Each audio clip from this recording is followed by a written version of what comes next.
लक्ष्मी अपने बेटे रवि के लिए बहुत ही छांट के बहू लाई थी, जिसके अंदर उसकी बहू बनने के सारे गुण हो। अब चिंकी के अंदर सारे गुण तो थे ही, पर एक गुण कुछ ज्यादा ही आ गया था, जिसकी वजह से उसकी सास और सभी लोग बहुत ही परेशान रहते थे। और वह गुण था हर बात पर मजाक करने का गुण। एक दिन लक्ष्मी अपनी बहू से कहती है, बहू ओ बहू, मैं अपने भाई के घर जा रही हूँ उससे मिलने के लिए। उसका फोन आया था, उसकी तबीयत खराब है, इसलिए तू घर पर रहकर ध्यान रखना, ठीक है? हाँ जाइए माँ जी, कहीं से पहले आपके भाई भगवान को प्यारे न हो जाए।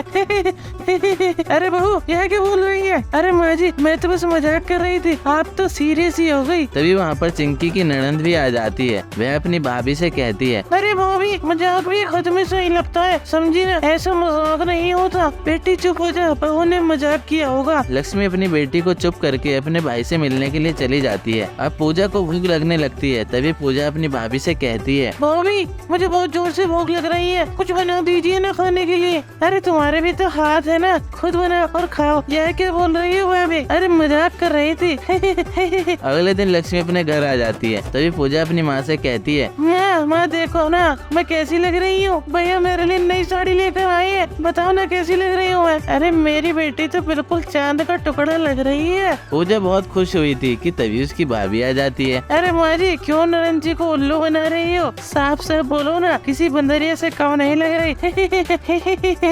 यह सुनकर पूजा रोते हुए अपने कमरे में आ जाती है। लक्ष्मी अपने बेटे से बहू की शिकायत करती है, पर वह अपनी पत्नी से कुछ भी नहीं कहता, क्योंकि वह तो अपनी पत्नी के पल्लू से बंधा हुआ था। अब लक्ष्मी ने ठान लिया था कि वह अपनी बहू की यह मजाक की आदत छुड़वा के रहेगी। एक दिन चिंकी की कुछ दोस्त उसके घर पर आती हैं। तभी लक्ष्मी उन्हें कहती है, अरे बहू ये नौकरानी कहाँ से ढूंढ लाई तू? मैं कितने दिनों से ढूंढ रही थी, मुझे तो एक भी नहीं मिली, तुझे तीन मिल गई। चलो अच्छा ही है माँ जी, यह मेरी दोस्त है, नौकरानी नहीं। अरे बहू क्यों मजाक कर रही है? यह किसी नौकरानी से कम नहीं लग रही। तो बताओ तुम तीनों मुझे कितने पैसे लोगे साफ सफाई के? चिंकी तेरी सास कब से चपड़ चपड़ बोले जा रही है और तू चुपचाप सुन रही है। तू हमारी बेइज्जती होते हुए कैसे सुन सकती है? माँ जी क्या हो गया आपको? चुप हो जाइए ना माँ जी, क्या बोले जा रही है आप? चिंकी की दोस्त गुस्सा होकर वहाँ से चली जाती है। माँ जी यह सब क्या है? आपकी वजह से मेरी दोस्त मुझसे गुस्सा हो गई। ऐसा मजाक कौन करता है भला? क्यों तुझे भी तो मजाक करने की बहुत आदत है ना? अब मैंने किया तो अच्छा नहीं लग रहा। मैं समझ गई माँ जी, मुझे माफ कर दीजिए, मैं आपसे मजाक नहीं करूँगी। मैं समझ गई हूँ हर समय मजाक अच्छा नहीं होता।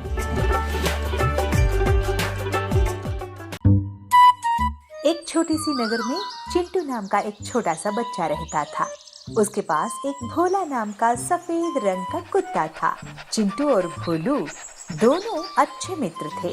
भोलू चिंटू के घर में रहता था और चिंटू की ढेर सारी मदद करता था। चिंटू स्कूल जाने के लिए तैयार होता है तो भोलू उसकी मदद करता था। भोलू घर में किसी दूसरे व्यक्ति को घुसने ही नहीं देता था। अरे भोलू मैं स्कूल जाके आऊंगा, आने के बाद तुम्हारे साथ खेलूंगा, ऐसे कहते हुए चिंटू स्कूल चला जाता है। भोलू अपनी ड्यूटी में मस्त घर के सामने बैठ जाता है।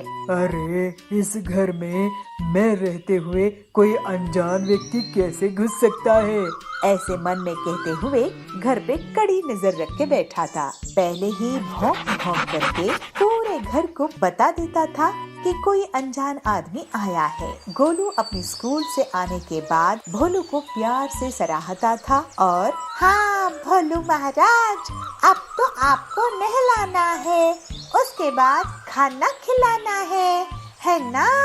ऐसे चिंटू पूछते ही भोलू अपने दुम हिलाते हुए चिंटू के पास प्यार से आके लिपट जाता था और भौंकते हुए कहता था, हाँ मैं तो कब से इंतजार कर रहा हूँ कि मेरा गोलू आएगा और मुझे नहलाएगा और मुझे खाना खिलाएगा। ऐसे दोनों प्यार से खेलते कूदते समय बिताते थे। गोलू अपने भोलू को प्यार से खाना खिलाता था और उसके साथ खेलता था। चिंटू जब पार्क में खेलता था तो भोलू उसके बॉल को लाकर चिंटू को देता था और उसको होशियार भी करता था। अरे गोलू, किसी अनजान व्यक्ति से बात नहीं करना, मैं आपका मित्र हूँ, आप मेरे साथ खेलो। तो गोलू भी प्यार से कहता था, हाँ मित्र, हमें स्कूल में भी पढ़ाया है किसी अनजान व्यक्ति के साथ बात नहीं करना है, किसी भी अनजान व्यक्ति कुछ भी देता है तो उसे खाना मना है, हमें ये सब पता है। चिंटू और भोलू की इतनी प्यारी दोस्ती थी कि पार्क में सारे बच्चे इनके साथ खेलना पसंद करते थे। भोलू घर में भी सभी का मन बहलाता था। भोलू कभी चौकीदार का काम करता था तो कभी घर के नौकर का। चिंटू की मम्मी जब छत पर पापड़ या गेहूं, चावल सुखाने के लिए बिछा कर आती थी तो भोलू वहाँ निगरानी करता था। अरे कबूतर, अरे चिड़िया, देखो मैं यहाँ पे बैठा हूँ, भूलना नहीं, भूल कर भी अपने दाने को मैं हाथ तक लगाने नहीं दूंगा। ऐसे कहते हुए किसी चिड़िया, कौवा दाना चुराना तो दूर बैठने भी नहीं देता था और अनाज को बर्बाद करने भी नहीं देता था। चिंटू जब बाजार जाता तो भोलू भी उसके पीछे पीछे दुम हिलाते हुए चला जाता था और दूसरे आवारा कुत्तों आदि से चिंटू को बचाता था। तो इसे क्या समझ आता है, दोस्ती सिर्फ अपने लोगों से ही नहीं होती है, किसी से भी मित्रता हो सकती है, मगर मित्रता को निभाना चाहिए। मित्र आपकी सदैव सहायता करते हैं। बंटी एक बहुत ही होशियार मिस्त्री था। इंजीनियर्स भी उससे घर बनाने के पहले सलाह मशवरा करते थे। बंटी बहुत मेहनती था और लोगों की मदद के लिए पैसे भी उधार दे देता था। एक उसकी पत्नी पीलू उससे कहती है, अजी सुनते हो, आप पूरे गांव के लिए घर बनाते हो लेकिन हमारा खुद का कोई घर नहीं है। बारिश का मौसम आने वाला है, छत की मरम्मत करवानी है, हमारा अपना घर कब होगा? कभी सोचे हो वो टिल्लू कितनी जल्दी से अपना घर बना लिया जबकि उसको आपके जितना भी काम नहीं आता है। अरे पीलू, क्यों दूसरों की तरक्की देखकर जल रही हो? बारिश के मौसम के लिए मैं तैयारी कर लूंगा और एक दिन हमारा भी अपना घर होगा, तुम इतना मत सोचो। फिर बंटी अपने दोस्त हरिया को, जो कि ईंट सप्लायर था, उसको सारी बात बताता है। हरिया भाई, तुम मुझे मेरे घर की मरम्मत के लिए ईंट कितने में दोगे? अरे क्या बंटी भाई, तुम्हारी मदद से तो आज मेरा इतना बड़ा कारोबार है। तुम बस बताओ कितनी ईंट चाहिए, तुम्हें ईंट मिल जाएंगी। फिर हरिया बंटी के घर के बाहर एक ट्रॉली ईंट डलवा देता है। उस रात जब बंटी और पीलू सो रहे थे तभी बंटी को कुछ आवाज आती है, लेकिन जब वो बाहर आता है तो उसे कोई नहीं दिखता। सुबह उठने पर वो ईंटों को गिनता है तो पता है कि कुछ ईंटें कम हो गई थी। अरे लगता है कोई ईंटों को चुरा ले गया है। कौन हो सकता है जी? ऐसे ही अगले सुबह ईंट कम मिलती है तो बंटी परेशान हो जाता है। ये रोज रोज कौन हमारी ईंटों को चुरा रहा है? आज रात मैं पहरेदारी करूंगा। फिर उस रात बंटी जागकर ईंटों की रखवाली करता है।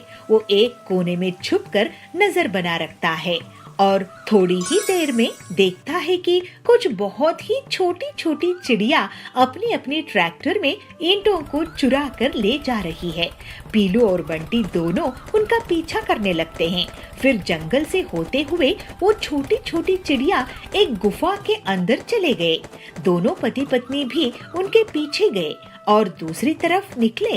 अरे यहाँ तो इन छोटी छोटी चिड़ियों का पूरा घर संसार है। हाँ, छोटे छोटे घर और गाड़ियाँ हैं। अरे छोटी छोटी चिड़िया, तुम लोग मेरे घर से ईंट चुरा कर भागी हो। तभी वहाँ छोटी चिड़िया की रानी बबली बोलती है, नहीं, आप हमें गलत मत समझिए बंटी जी, हमें एक नया महल तैयार करना है और मार्केट प्लेस भी बनानी है और ये काम आपसे बेहतर कोई और नहीं कर सकता, इसलिए हमें आपके घर में चोरी करनी पड़ी और आप हमारे पीछे यहाँ तक आए। ओह, तो ये बात है, मुझे आपके काम आने की खुशी होगी।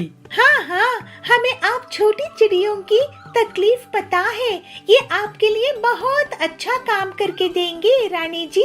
फिर बंटी बहुत खूबसूरती से रानी का महल और मार्केट की जगह तैयार कर देता है। छोटी छोटी बिल्डिंग्स होती है और मिनी पेट्रोल पंप होते हैं, मिनी ट्रैक्टर्स। इसी बीच पीलू और रानी की अच्छी दोस्ती हो जाती है। बंटी जी, आप कमाल के कलाकार हो और आपकी सहायता से पूरा राज्य बहुत सुंदर दिख रहा है। ये लीजिए आपकी मेहनत का इनाम। रानी बंटी को सोने से भरी एक बोरी देती है। ये देखकर पीलू और बबलू की आंखें चमक उठती है। फिर जल्दी ही बबलू अपना एक सुंदर सा बंगलो बनाता है। बबलू अब एक कंस्ट्रक्शन कंपनी शुरू कर देता है और बहुत पैसे कमाता है। फिर पीलू और वो खुशी खुशी रहने लगते हैं।